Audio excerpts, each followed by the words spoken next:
play the game with the people that writing the rules.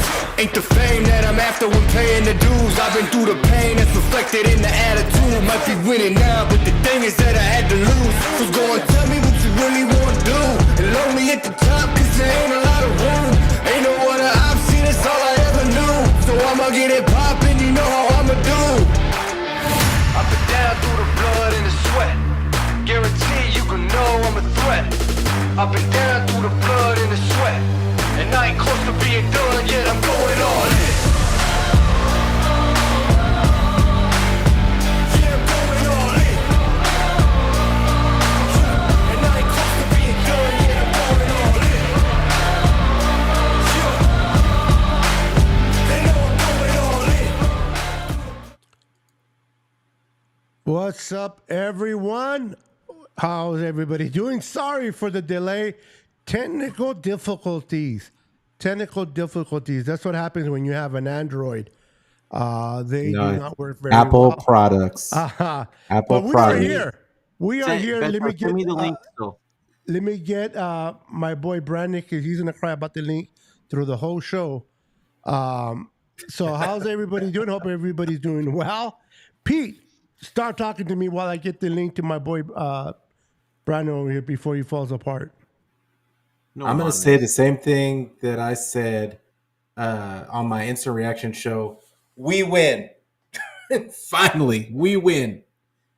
It only took we break the 3-game losing streak. We finally win a game that we should have won. The 49ers went back to what they went to back to their old style. I know that people were trying to make it about execution, but the reality is it was a lot of wide zone. It was a lot of play action on offense, and you have players to execute that. They don't have players to execute the drop back game that Kyle's been trying to implement all year. They just don't have that. And when you saw it, it just looked natural. And Garendo looked good. We had Jawan Jennings doing his thing as usual. Kittle was a monster. It just looked right. And even the defense, having Talanoa Hufanga on the field, that was huge. The defense was the defensive line was awesome. Yatir Gross-Matos getting his 3 sacks. You got Floyd getting his 2 sacks. I mean, 6 sacks overall for this defensive line without Bosa. I mean, it was a great game all the way around. I'll say 2 out of the 3 phases because special teams didn't really do much, but yeah, it was a great game. Yeah, it definitely was. Once again, guys, we apologize for the technical difficulties. Brandon, I sent you the link. I hope you got it. Yeah, it was a nice win. I mean, we haven't had a win in a few weeks. Almost a month. And yeah, it's nice to see this win against the Bears. Now, we know the Bears. They are trash offensively. The offensive line is not good. So our defense did better, but did it really get better, or did it just play against a lousy offense? And is there smoke and mirrors? Is this defense that we saw against the Bears smoke and mirrors? Or I don't care. Is it the real thing? We're definitely going to find out against the Rams, because that offense put 44 points on the Bills' defense. Now, that Rams defense did not play well either, because they allowed 42 points. So we're definitely going to have some fun talking about the Rams game. But Brandon, what did you think about the Bears game? I mean, a win is a win. The offense, there were more screens. Kyle was dialing it up, something that he hasn't done for most of the season. Correndo looked good until he got hurt. What were your thoughts? It was a good win, man. They look like the Niners that we know and love. And it was good to see George Kittle go off on Sunday. It was good to see Jawan go off. And it was finally good to see Garendo have a game, man. Like I was excited for Garendo starting on Sunday, and he did phenomenal until he hurt his his foot later in the game. But all this came to, as you guys heard in the past couple of days in the pressers and everything, that came down to a couple of the guys coming up in front of the team and just having a meeting together and basically, saying like, this is not who we are. We know who we are. Let's go out there and, play like the Niner football that we know type shit. And they sure enough did. And even though, it's the Bears, it's still a professional football team. And they went out there and dominated. Well, one of the things that, you can say a lot of things about the Bears offense, right? Their offensive line. Caleb Williams holds on to the ball too long. He's the most sacked quarterback this season. But their defense, again, they're not great, but they're not bad. They lost games very close. They lost a close game to the Detroit Lions, to the Packers. So their defense has been playing well. How much was it this game? Their defense played worse than usual, or did Kyle finally wake up, get his head out of his ass, call some plays that like the screens, and we just saw a better performance? Because this offense in the Niners did not look like an offense that has been struggling in the red zone. They look like the offense that we are all accustomed watching last year. At least that was the kind of feeling that I got. Pete, were your feelings the same way about the offense? You think this is something that we're going to see different on Thursday against the Rams, or do you think it was just that we played a defense that wasn't ready to play us? I think it's a little bit of both. Like, I hope so. I hope that this is the 49er team that we're going to see going forward.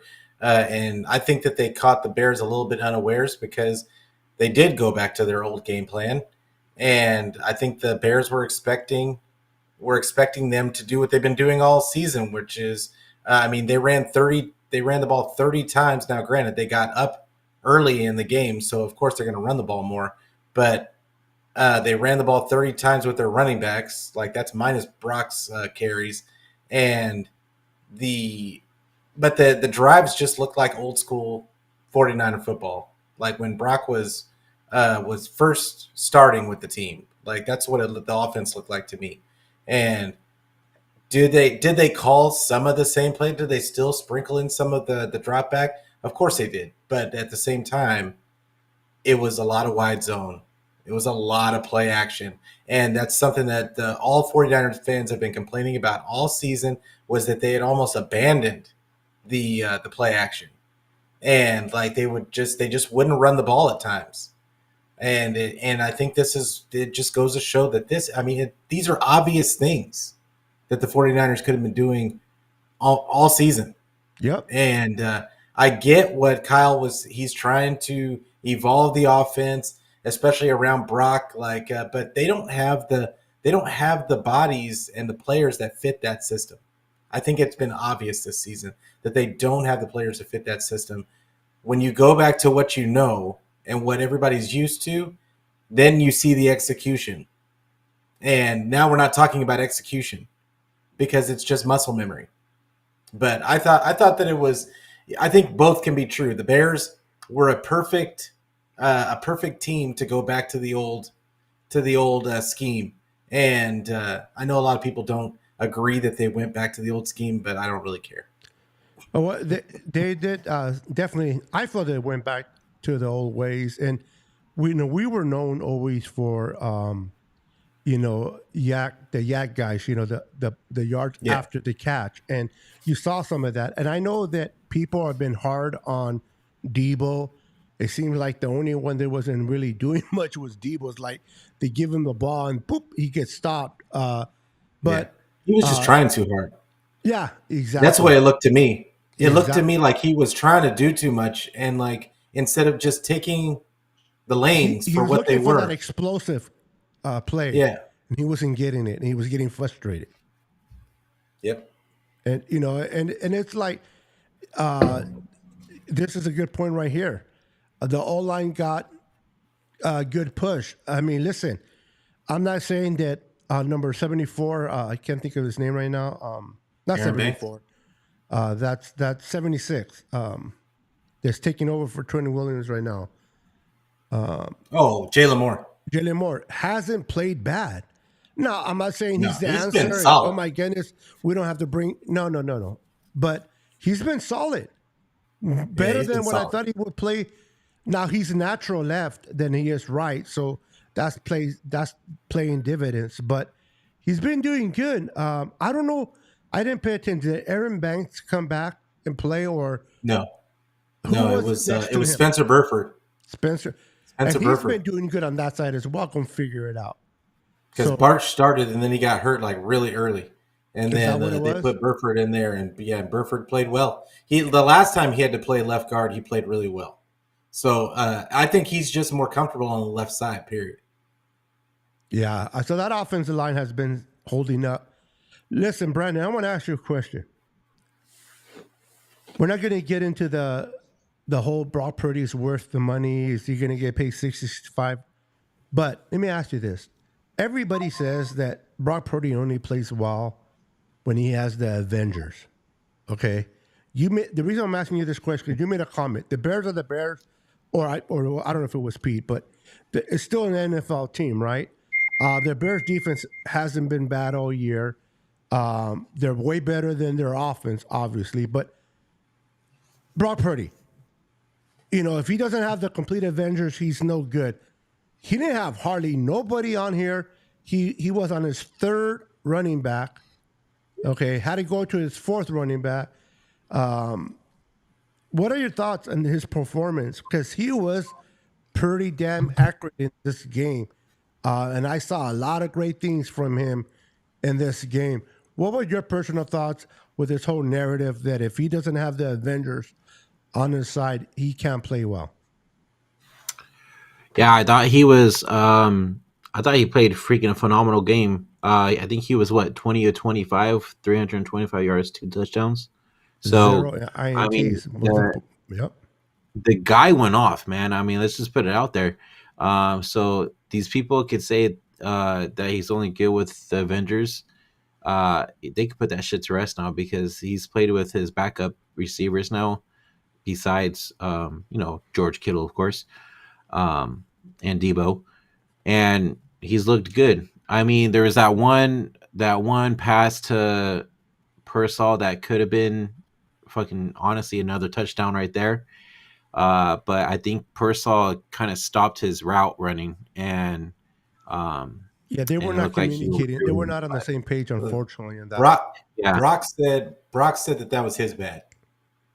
Yeah, Brock said that was his bad, and that's whether it's true or not. That's what he's supposed to say as a leader. Right. Yeah, but I heard Rich. What was his name? Rich Madrid. He I guess confirmed it on the film that Pearsall did the right thing. Okay, so it was on Brock. Okay. All right, so it was on Brock. But I mean, other than that, dude, I mean, he looked great. The passes were phenomenal. He was hitting Jennings in stride, especially the opening drive, bro. That touchdown to Jennings, that was phenomenal. Mm-hmm. And then the throws to Kittle were freaking great too.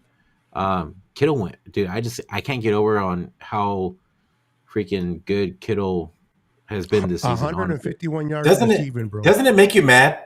It makes me mad every time. He has a game like that. It really does. It just makes me where mad. Where were you last year when we were freaking killing it? But it's not even about him. It's not Kittle. The scheme. Yep. Well, that's what I'm saying. He said Kyle. That was the first time that they had ran that play for him in 2 years. Those screenplays. It's crazy. Kyle, that's wild. Keep running those plays with him because it works, man. Yeah. Don't stop doing something until they stop it for you. Keep doing it if it works. Didn't they have already over 300 yards total before half? Yeah, to the Bears 12 or 6 yards or whatever it was. 4 yards. They had 4 yards. They had 4 yards.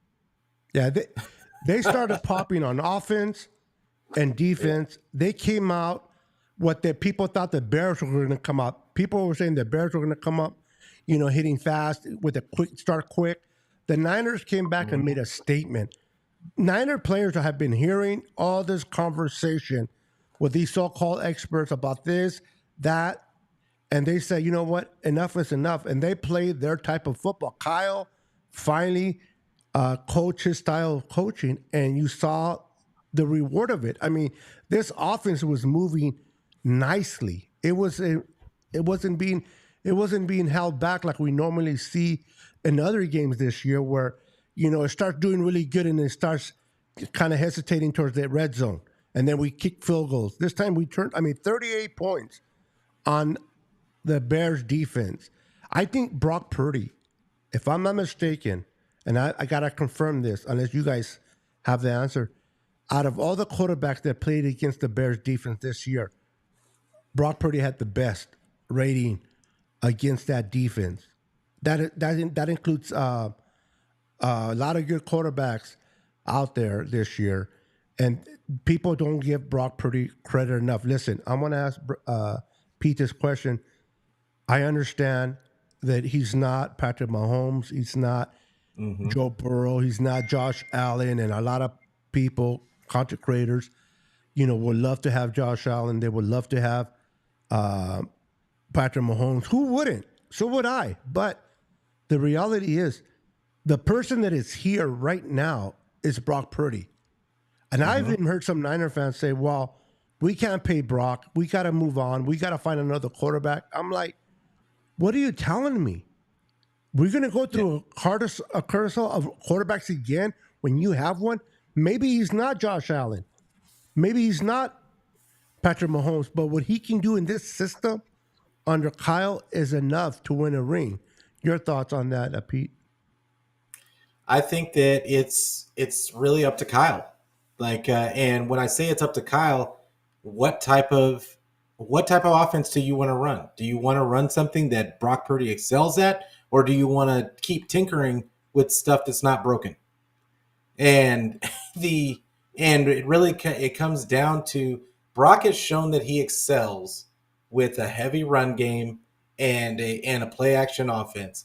Now, and I know people are going to say, oh, well, that's just dink and dunk. That's game manager type stuff. But it's really not. There's a lot of quarterbacks that cannot function and not throw for the explosives like Brock does. And we've seen it. We've seen like tons of quarterbacks come through this offense.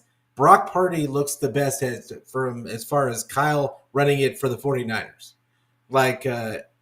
Brock is the guy at that. And I'll tell you one thing that I really got a good vibe from this game with Brock as well is he was checking the ball down. Like when he got in trouble, he was just hitting the guy underneath. And like that, and that was something that he was not doing. He kept trying to run around and get like buy more time and all the other stuff before. No, he was staying in the pocket when the pressure got to him. He was just trying to get the ball to his guy underneath. And I think that he was just taking the 3 and 4 yards when it was there. Instead of making it 3rd and 10, it was a 3rd and 7 instead of a 3rd and 10 all the time. And I think that was huge in this game. But to answer your question, I don't think that they should shop for a new quarterback. I think Kyle needs to adjust to and build off of what he has with Brock and make it and like just keep it like play to his strengths. Call the plays to his strengths, but you can still evolve out of that. You don't have to change the offense into a straight up drop back game that you're not even good at calling. So I think that he needs to stick with Brock, but I think he needs to play to Brock's strengths like all the other good coaches with good quarterbacks do. Absolutely. Even when you have the Mahomes and you have the Josh Allen, you still got to play to their strength as well, Yes. coach to their strength as well. And I mean, I hope the Ravens changed their entire offense for Lamar Jackson. They changed their entire offense. They had Joe Flacco before him, Yes. and they had to change their entire offense to get in the middle of the season. Yep, and they have been rewarded by doing so. But you got to; those are the string measures you got to do, Pete and Brandon. You got to see what your quarterback offers, what you have, the roster that you have, and one of the things that Kyle is that he's so stuck on his system. He wants people to adjust to his system instead of adjusting to what's best of what the players are offering. And hopefully this would be an indication that he's going to allow Brock Purdy and emphasize more on what Brock Purdy can do instead of trying to make Brock Purdy do the things that Kyle wants him to do. Because I seen Brock Purdy call audibles. He called an audible that I really like. I forgot which one it was, and he The called one it with right. Garindo? Yes, the one to Garindo on the flat. Yes, I love that. I also liked when he threw against his right side that 39 yarder to was it Kittle or That was Garindo. That to one was Garindo? great. Yeah. Or that No, was no. the one Was to it Garindo Garindo? where he had to actually come back for it.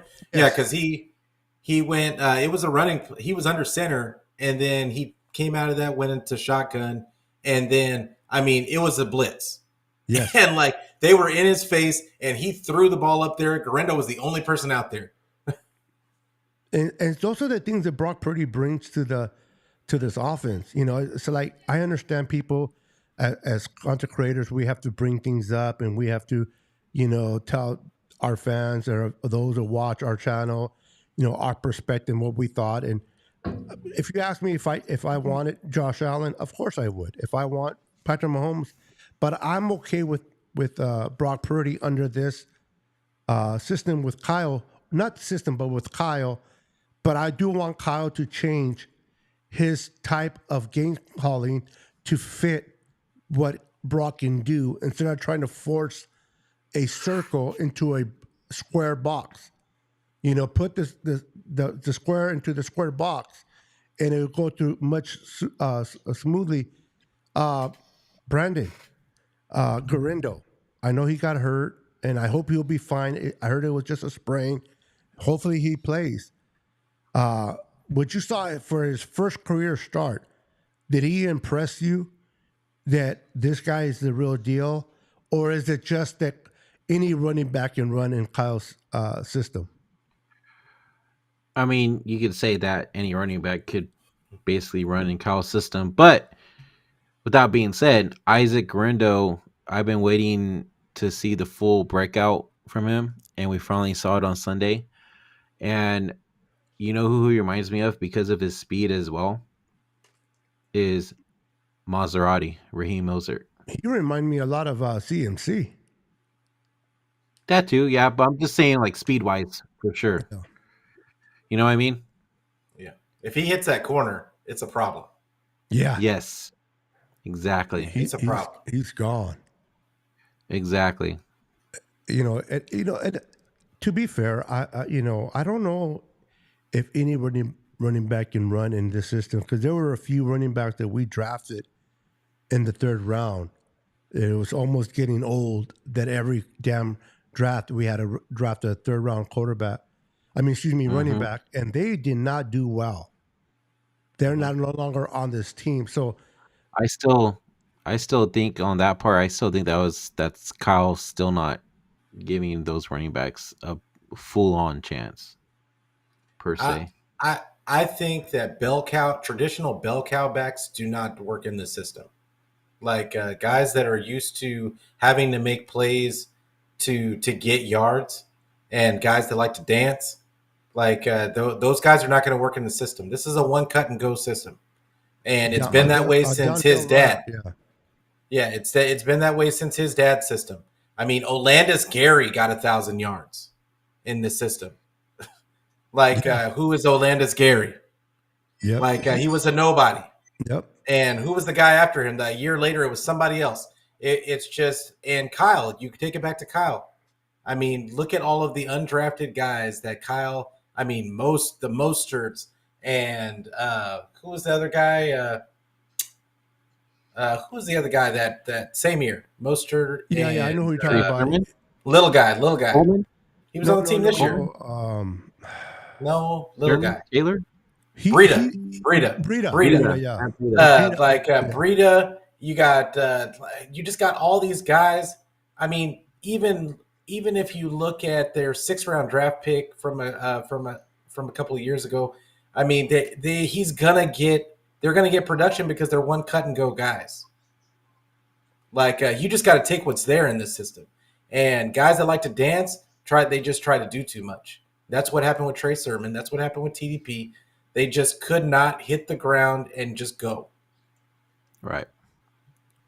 And that's what you need with What's up, Kyle. Dion? And that's one thing that I love about CMC. He hits the people like CMC's more of that flashy runner. No, he's not. I don't know what they watch. Or like he can evade linebackers, but this guy's a downhill runner. No, he runs into people. He has no juke. He has no jukes. Yeah, I'm like, I don't know what are they seeing? Yeah, he tries to run through tackles. Yeah, and that's the type of style running backs that work in this system. Is put your head down, run right through the tackles, and push those players back. And that's one thing I love about it, just that he's always hurt. Is well, he needs to get his pad level lower. Like, I mean, he keeps running straight up. Yeah, he runs straight up, and like, and when you run straight up into piles, because you're going to do that in this system sometimes, you're going to hit the pile, and when you're running straight up like that, you're going to eventually get hurt. I forgot his name. Who? The running back. Garendo. No, not Garendo. He's the one that started as our second quarterback behind CMC, but he got hurt. He's always hurt. Jordan Mason? No. No. Yeah, and I'm blanking on his name too. That's why I didn't say it earlier. He's a great downhill runner, but he always gets. He runs high too. That's why he gets hurt. I like him. A lot of people. No. You know who we're talking about. Yeah, like Elijah Mitchell. Elijah Mitchell. Oh, Mitchell. Yeah, Elijah you mean the one Same that always thing. gets hurt? But where did they get Exactly. him? Where did they get him? 6th round. Yes, exactly. Like all low picks because they're not. They're all low picks because they don't have a lot of wiggle. They don't have to do all that. They're just like one cut and north-south runners, and like. But that's the kind of guy that excels in Cheney's system. Yes, and that's what I love about Garendo and all our running backs. I want to see Abaconda. Abenaconda. Yeah, I'm not. I give you credit for even trying on a live, bro. And my hat's off to you, bro. I won't even attempt to say his name. You know, I'll probably say the name of the snake instead of his.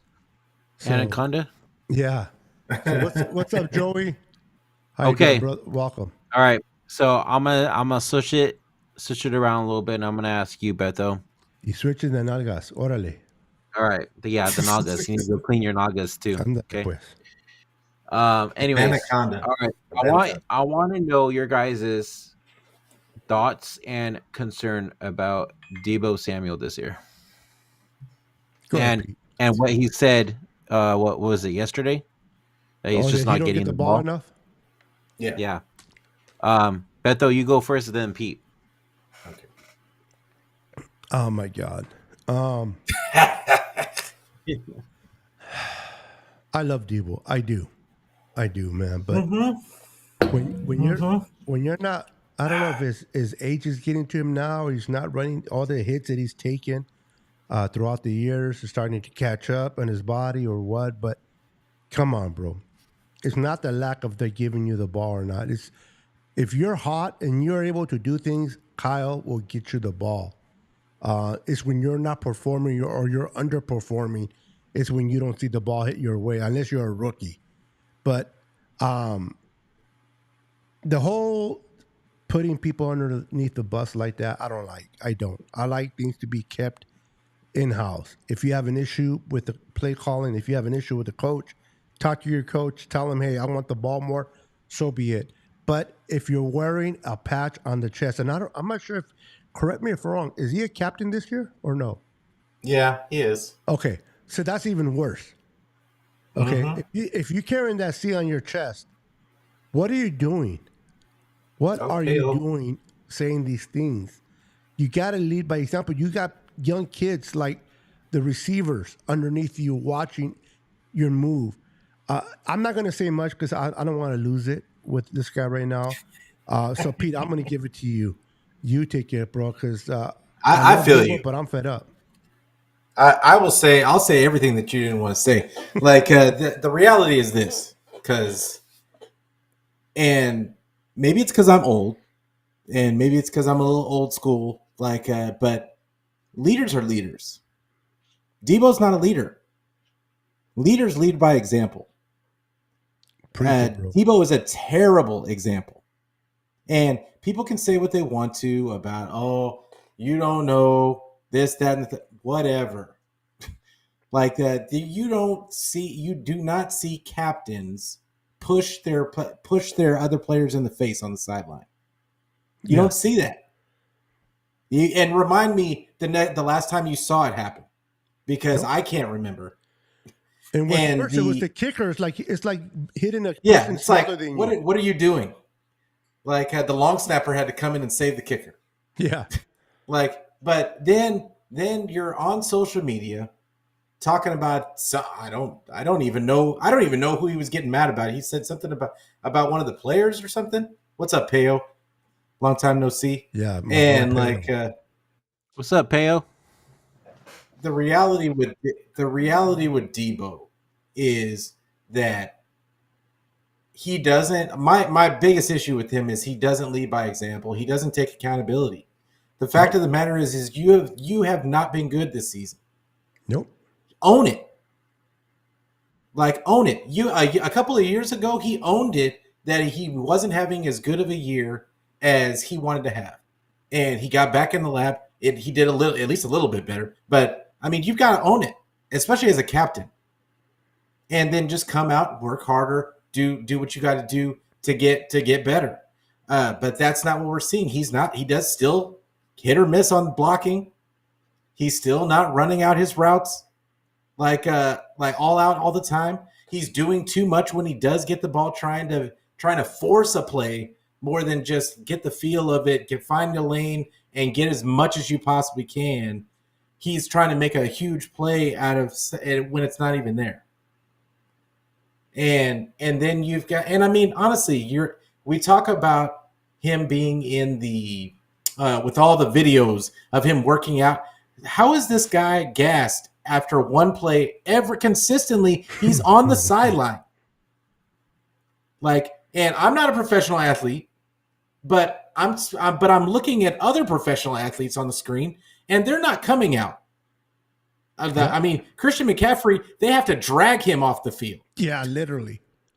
And he's running back. He's a running back. He gets multiple carries a game in a row.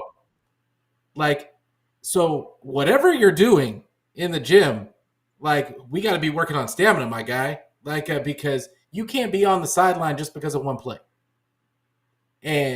But I could go on and on about the things that are wrong with Debo's mannerisms, how he talks in the media. He doesn't want to take accountability. He's still going to do a podcast. There's 20 million things that we could say, but all I want out of him is to just shut his mouth and just play the game at this point. You don't have anything to say anymore. You're going to have to show us, and you're going to have to show your teammates, because you can sit there and say that, oh, my teammates got my back, but don't think that people don't notice. Yep. Don't think that people don't notice when you're going half-ass on those routes. Don't think that they don't notice that you're not getting the production, and why are you getting these touches that you get, that you say you don't get, but you got. You're on pace to get 100 touches this year. So I don't want to hear that you don't get touches. We all don't want to see the wide back stuff. Everybody's tired of the wide back stuff. That shouldn't even be in the playbook anymore. You need to perfect your craft as a wide receiver and stop it. And we just don't need to do that anymore. It's not even a change of pace thing anymore. But anyway, long story. 49er throwback said, he said Juice took accountability when he fumbled against Buffalo. Those are leaders. That's my thing. Is accountability shows leadership, and that's what we beg of. We beg for Kyle to do. That's what we beg for. That's what we like about Brock, is he always takes accountability, even sometimes when it may not even be all his fault. He still takes accountability. Exactly. And that's as a leader, you got to do it. You got to take the pressure off your guys.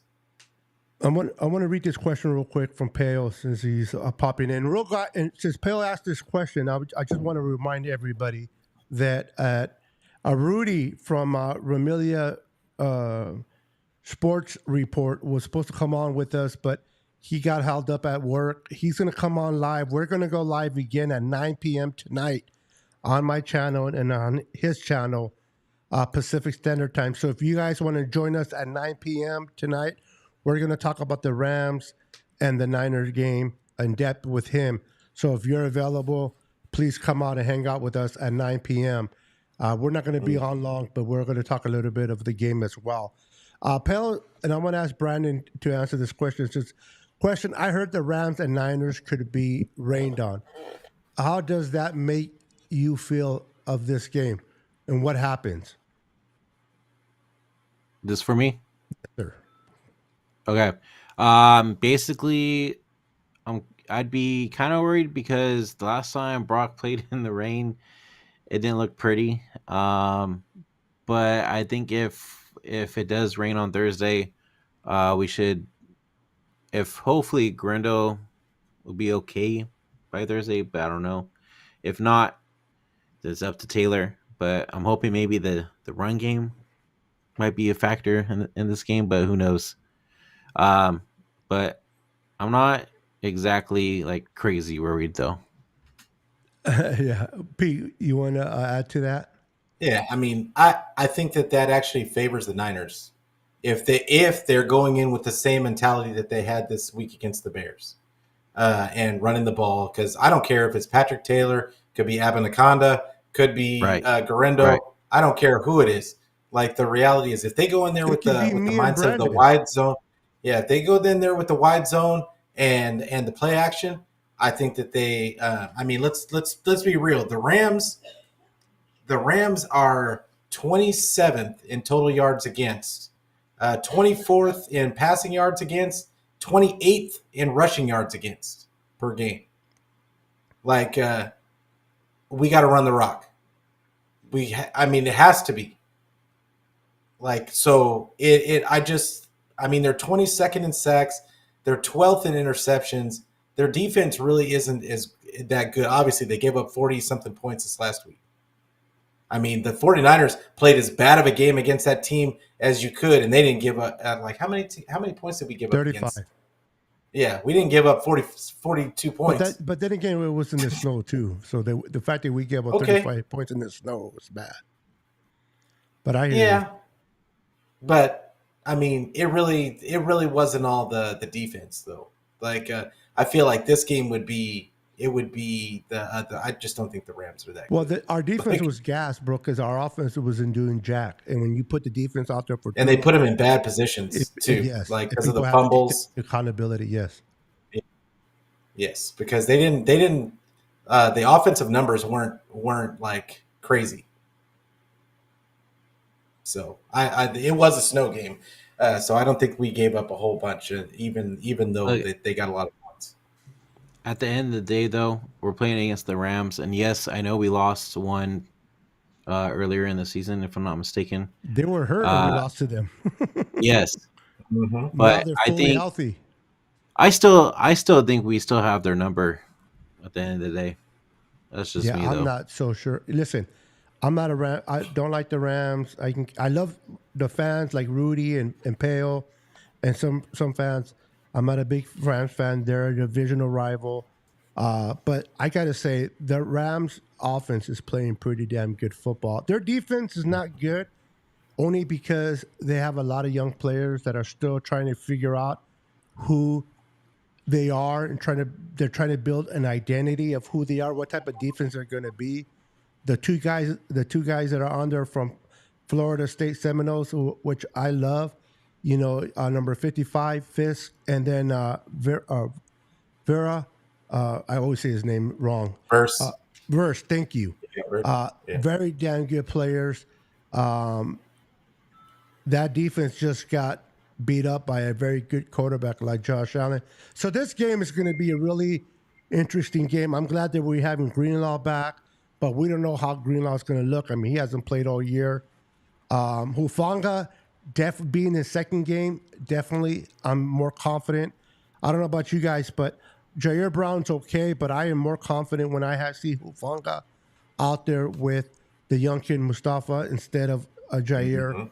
And then Chavez Ward and our young kid from Florida State as well. Our corner, Ronaldo Green, has been playing good.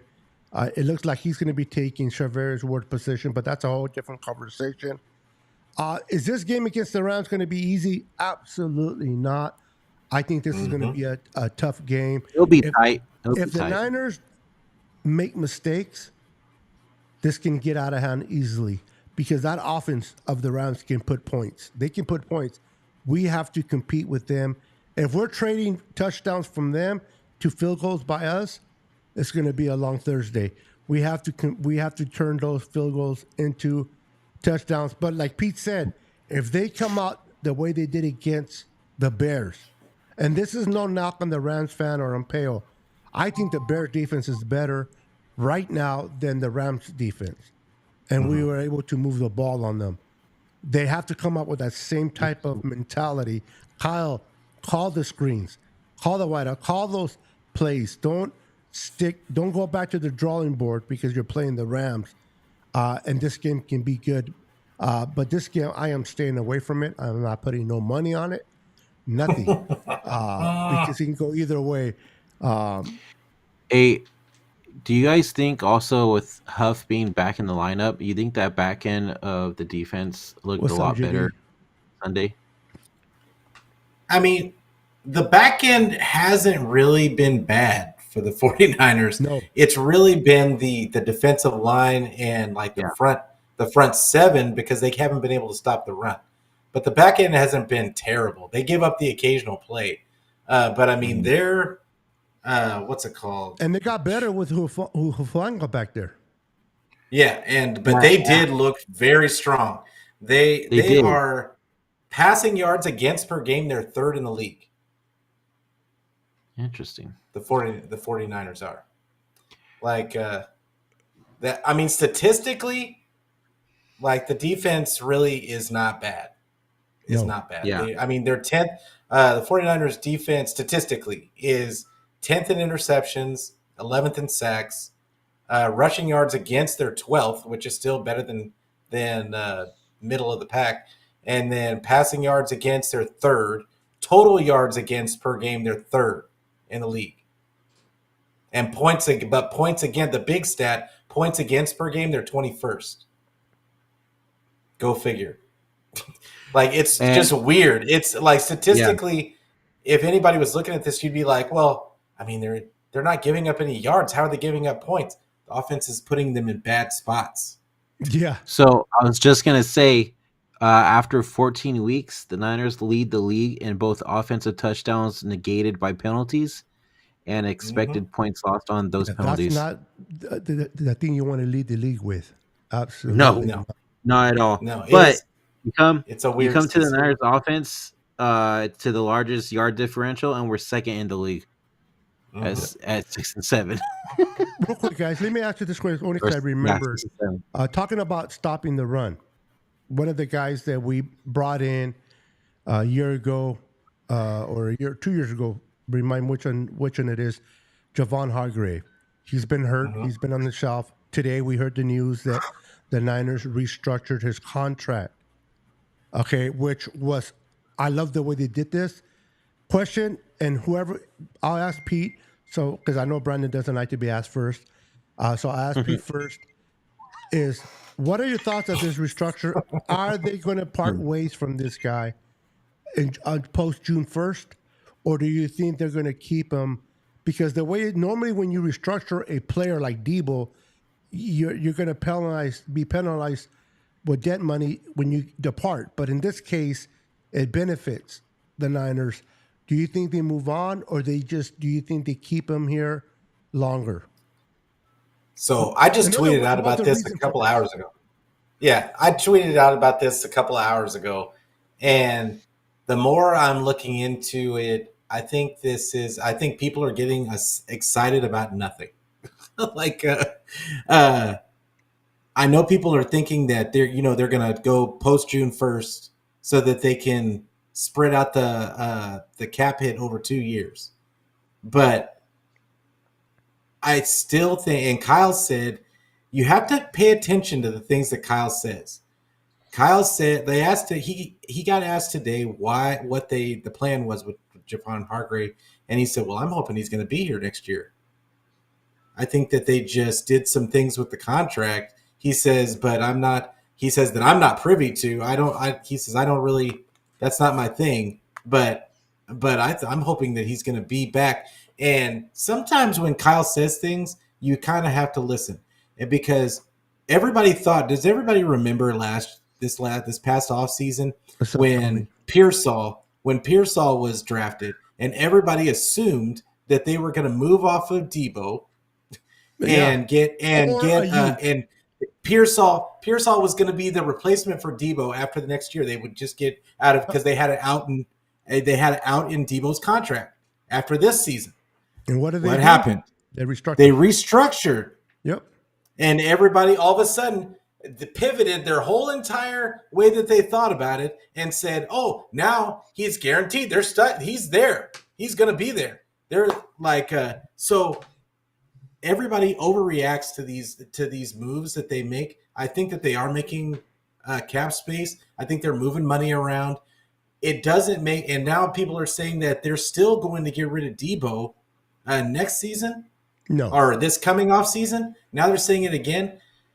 No. Even if they do the same thing and they post June 1st in a post June 1st cut, they're like, you're talking about $31 million over 2 years. So they would only have to pay him in dead cap space $15 million this year. But then next year, there's another dead cap hit of $20 million, of $21 million. And so you would add that other 15 to 16 million on top of that. So now you're talking about a 36 million in 2026. To me, that doesn't make fiscal sense. I don't understand why everybody's assuming. The way I think the way fans look at Debo was not the way Kyle and people are just not thinking of the fact Kyle loves Debo. Yeah. Like I don't think people understand how much Kyle will hold on to guy when he really likes him. It doesn't matter how bad he plays. Remember that running back? We've seen it in the past. Tevin Coleman's and Tevin Coleman's, and there's been other players in the past that like we couldn't figure out why. What's his name? Who stayed on? They didn't get rid of the guy that they got from the Chiefs originally when Kyle first got 2019, and he got hurt. He was great defensive end.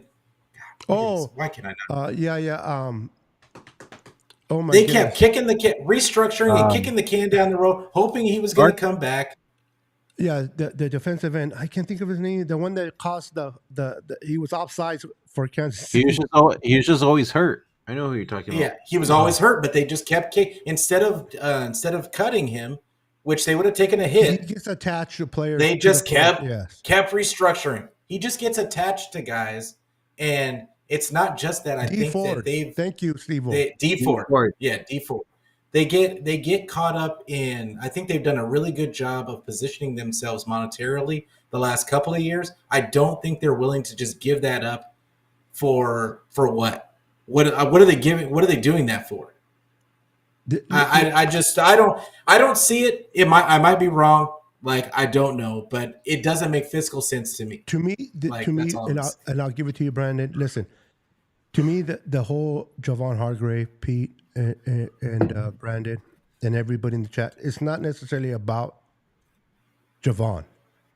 Whether people want to accept this or not, as soon as the regular season's over, even if the Niners make the playoffs, they can go ahead and start negotiating with Brock Purdy's agent about a long contract. They love everything about Brock. They love everything about Brock. Brock has a different relationship with John and Lynch. I expect, and this is me can be speaking out of the side of my neck, but I expect Brock Purdy to be signed before we even enter next year's training camp or off season. I think they're going to get this guy signed immediately. They're going to offer him a certain amount. I think Brock Purdy's going to accept it, and I think that they're going to settle for what's fair for the team and Brock. And I think that the Niners will get him all locked up. That's just my intuition of it. I could be completely wrong. I wouldn't be surprised if I am, but I think that they have an understanding of who this guy is and what he can do, and whether people want to agree with it or not. That's the whole objective of Javon Kinlaw. It has nothing to do with Javon. It has more to do with Brock and that. Your thoughts, Brandon, if you want to add to that, Pete, after Brandon, go ahead. No, I agree with you. I think they're gonna get Brock Purdy's contract done as soon as possible, to be honest. And yeah, I think Javon Hargrave might be done next year. To be honest, I don't. I have a feeling they might move on from him, but it won't be surprising if they don't. Just like what Pete was talking about earlier with the whole cap thing and all that good stuff, what they would have to probably owe and all that. So, but I think Brock gets paid right away, like you said, Beto. So don't be surprised. And the people that think that he shouldn't get paid, you guys are crazy. Yeah, absolutely. I look at what they did with Javon Hargrave, and because I think this is being overlooked too. It created cap space this year. Yep. Right. Like, so I'm not talking about them going and get another guy for this year. But what I'm saying is all the money, all the cap space that they have this year, they can roll over into next year. Like, so that when you look at that, and don't think that it's going to be a huge cap hit on Brock Purdy's first year. It's not. For the like, it never is. Years. Yeah. So I think that they're going to pay off some of this dead cap money. I think that they're going to get that, but it's going to give them the leeway to be able to keep some of the guys that they've got currently. That's what I think is going to happen. And I think it's going to piss off a lot of people, a lot of Niner fans, but that's what I think is going to happen. I think people are projecting what they want to happen, but I have a feeling that they're going to find ways to keep these guys in the building. Or maybe they made room to bring Hufanga. Hufanga's up. Maybe they don't want him to reach free agency. Yeah, like that's another thing. I mean, Hufanga is probably going to take. When we say team-friendly deal, he just has no choice. He's like, I mean, it's unfortunate that he got hurt. Offer him a lot. Nobody's gonna offer him a lot of money. Like, so I would be surprised if they did. If they do, because remember, everybody was shocked that New England offered Kendrick Bourne what they did. Yeah. If that happens, then I mean, it happens. But I don't think that. I think the 49ers are probably going to try and re-sign him. And they should. Depending on how the season finishes, because we got games to go. He's only played one game. Yeah. I mean, these guys know these players. They've been around them. They're always looking ahead. That's one thing I love about Kyle and John.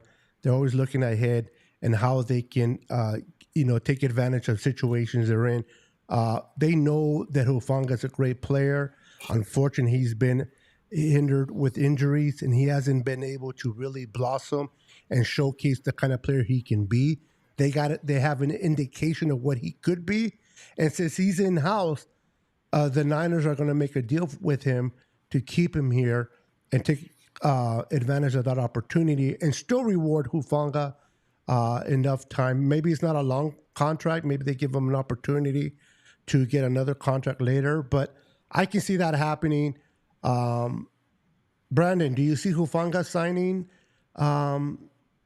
soon, kind of like what they did with Lenore, or do you think that's something that they're going to allow him to test free agency? I could probably see Hufanga signing soon. I think Kyle and everybody loves him. I mean, yeah, I know he's been injured most of the season, but when he is out there, he plays lights out. So I don't see why they wouldn't want to sign him.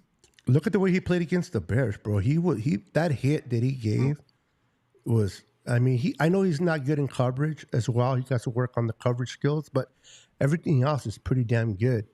And again, they see him every damn time, in practices more than we do. And they're like, hey, we got to wrap this guy up. If we don't, and he starts playing better in the next 4 games that are left, he's going to bring more value to himself in the offseason.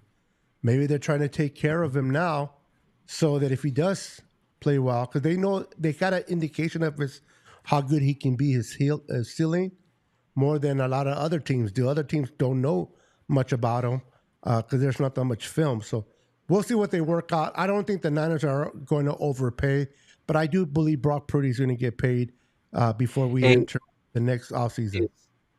Is this Mason's final year on his rookie contract? Who? Mason. Yeah, it is. Yes. It is? Is it? If it is, that's another one that can be signed. Do they pay him, Pete? Does he come back? Does he want to be back is the question. I don't know that I would come back if I was Mason. That's what I'm afraid. That's what I'm afraid of too. And I mean, this is the thing.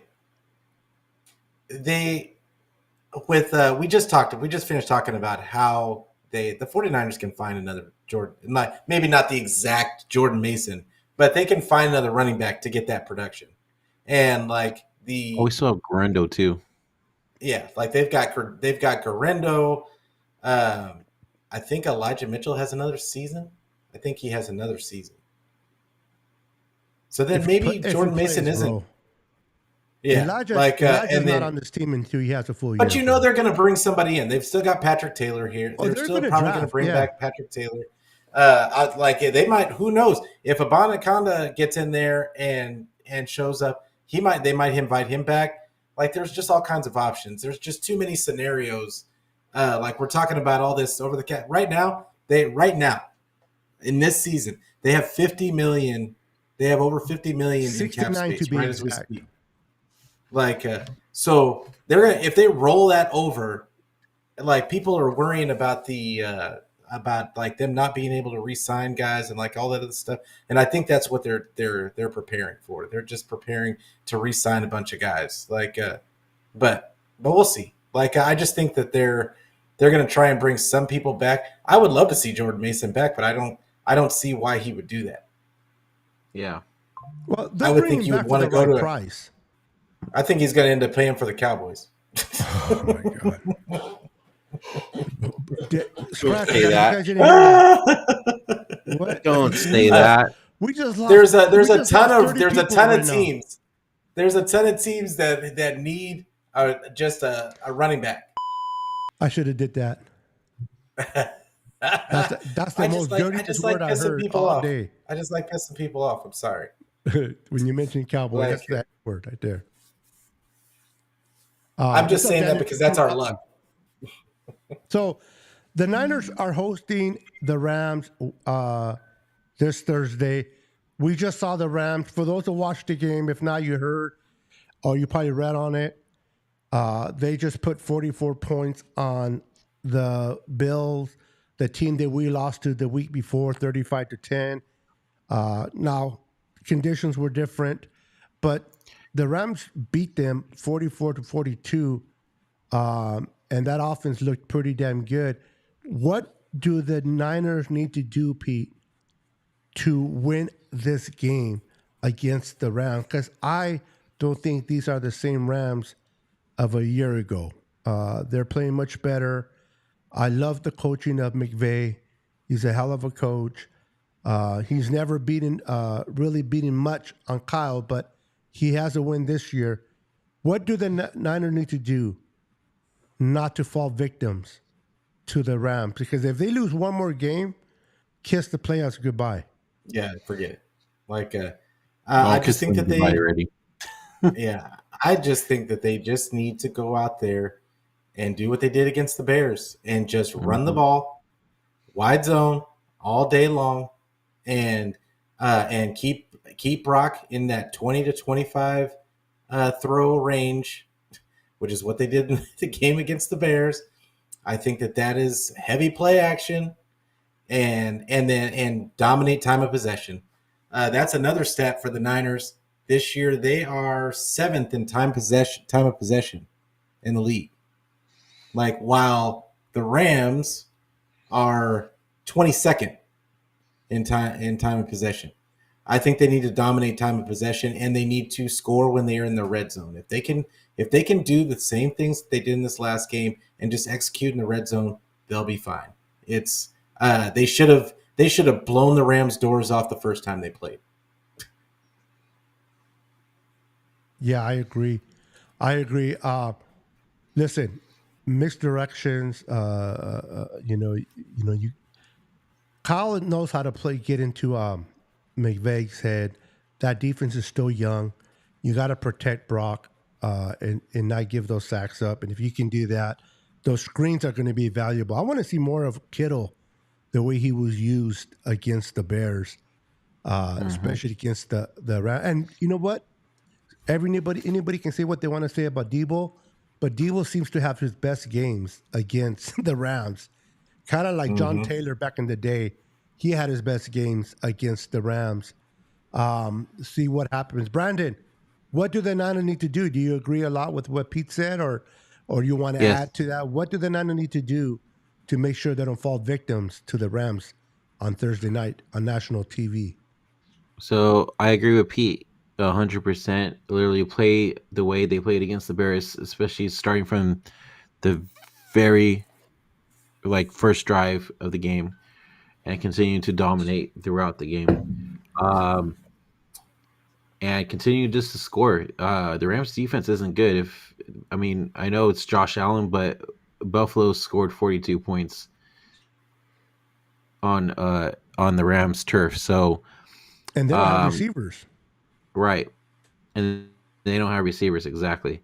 So, if we could do that and kind of have the same game plan, what we have against the Bears, go into Thursday, and our defense fucking just go off, we should be all right.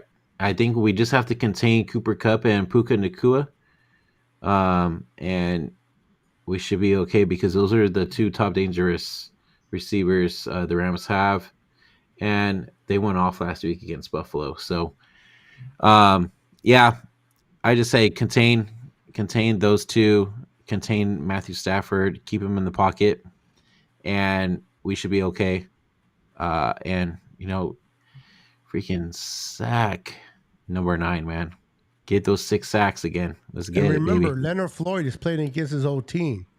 Exactly. Just like he did against Buffalo. Against the Bears. The Bears drafted Leonard Floyd. A lot of people have forgotten that he was drafted by the Bears, and he kind of showed out. Hopefully, he'll show out against the Rams as well. But that pressure needs to be there. We need to get Stafford. We can't let Stafford sit there and look and wait for these receivers to open up. Exactly. You got to put pressure on them. And if you have to defend, it's hard to block. It's really hard to stop both of those receivers. Me personally, focus on Nacua. Even if you give some yards away to Kupp, I think Puka Nacua can hurt you much more at this point than Kupp can. Not that Kupp can do it. I just want to keep eyes more on Nacua and myself personally.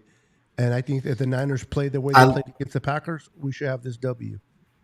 I love what McNiner. Shout out to McNiner. Make sure you go follow my guy, on Twitter and his YouTube channel. This one, David McNiner.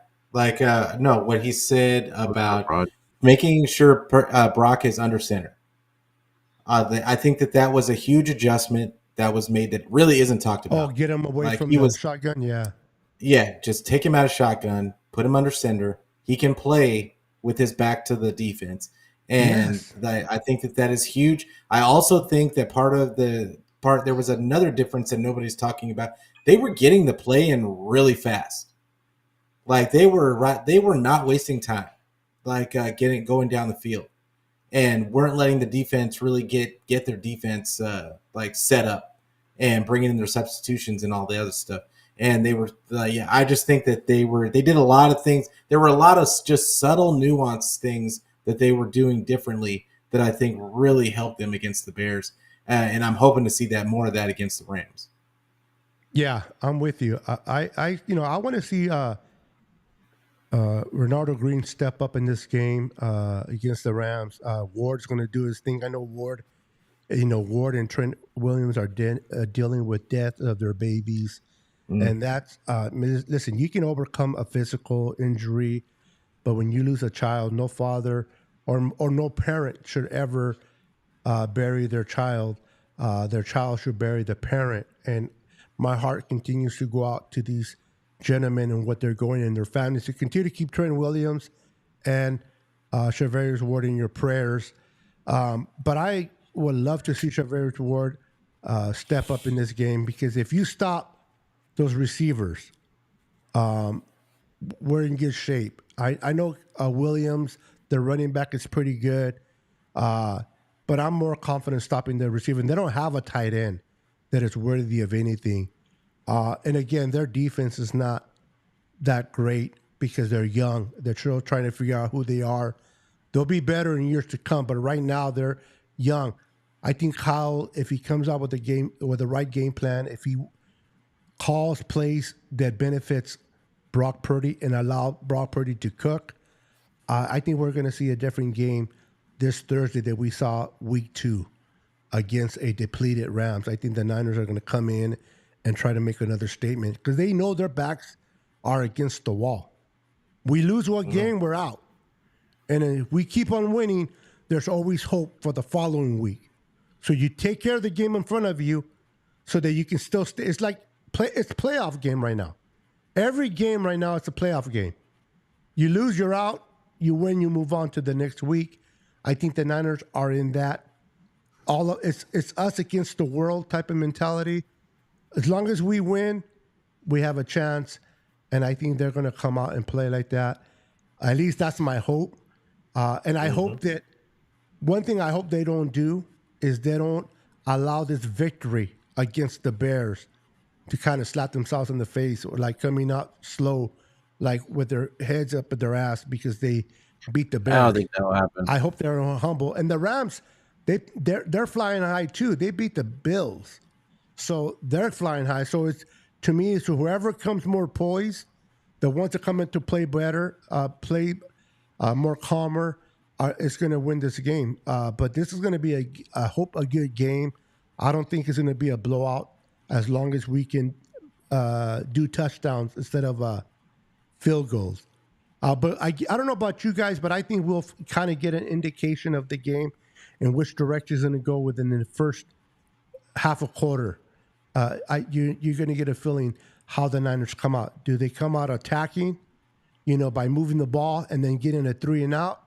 Or are the Rams going to move the ball all the way down and score on us their first possession? I can't wait for this game.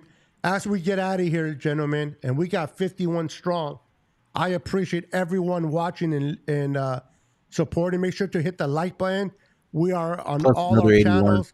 We are on Brandon's channel, Peter's channel, my channel. And tonight at 9 p.m., if you're available, I'm going to have Rudy, the Rams fan from Ramelia's Sports Report on. We're going to go live at 9 p.m. tonight. So come and hang out with us. Maybe Brandon joins me or not. We'll see. I know Pete, he's in the Eastern time, so he'll be sleeping. He'll be sleeping, watching the game in his sleep. But I appreciate you guys coming on. I appreciate everybody in the chat. Pete, give me your prediction and what you got going on your channel. And then we'll give it to the same thing to Brandon. With these 49ers this year, I feel like I can't predict really what's going to happen. But if I had to, I'm going to go off of what I hope Kyle does. And if he does what I'm hoping that he does, I could see the 49ers winning this game 35-17. And but I'll be talking about it after the game. Like I'll be doing my instant reaction show, Niner Fanatic Podcast. And so we're on Twitter, we're on Facebook, we're on Twitch. We're on YouTube. Anywhere where you can get your audio podcast. There is no excuse. Just get it. It doesn't matter. It doesn't matter who you have to lie to say you're listening to it. Just listen. And I love it. That's it. Listen to my boy Pete, man. You don't have to see him if you don't want to see him. Just listen to him. He has great guests. He has great analysis of the team, man. And even if you don't like what he says, just like his channel anyway. Like what you guys do to my channel. Yeah. Nobody likes what I have to say. But hey, Pete loves what he says. That's all that matters, right, Pete? It's all that matters. I have a lot of self-love. Hey, pause. There you go. But no, seriously, guys, go and make sure to follow him, support him, and reward his hard work. Brandon, what you got going on, brother? And give me your prediction. All right, just real quick, for those of you wondering what's going on with my channel tonight, it's because Mr. Beto himself forgot to put my channel in to the description to have this show going. So I'm actually streaming from his channel right now to get this broadcast going on my channel as well. So that's what's going on with that. I'm gonna try to get a show going on maybe tomorrow. If not, we'll do a post game show with the boys, Anshul, Dion, Christian, Beto. If you want to, man, you're always invited. You know that. And Pete, you too, man. If you want to, doors always open. Appreciate but yeah. And then if you guys haven't yet already, please subscribe and hit that like button on YouTube. And we're also on Instagram, Twitter, Facebook, TikTok. Hit that follow button, please. Really appreciate it. Thanks for the following. And yeah, go Niners. I love it. And by the way, we are on your channel. I don't know if you knew that. We're live on your channel, Brandon. Yeah, because I'm screen sharing your stream, so then my shit works on my channel. Oh, really? Yeah. Oh, okay. Well, my bad. All right. So make sure to follow them, guys. 9:00 tonight at 9 p.m. Me and 9:15. Excuse me, not 9:00. 9:15. Me and Rudy will be going live, talking about the Rams and the Niners preview game. Come and hang out with us. We'll see you then. Maybe Brandon joins us, maybe not. We'll see who else will be on the show at that hour. Love you guys. Thank you for supporting the channel. We'll see you guys next Tuesday at 6:30 p.m. Pacific. Until then, we are out of here. Remember, Jesus loves you. Have a good night. We're out of peace. Go Niners.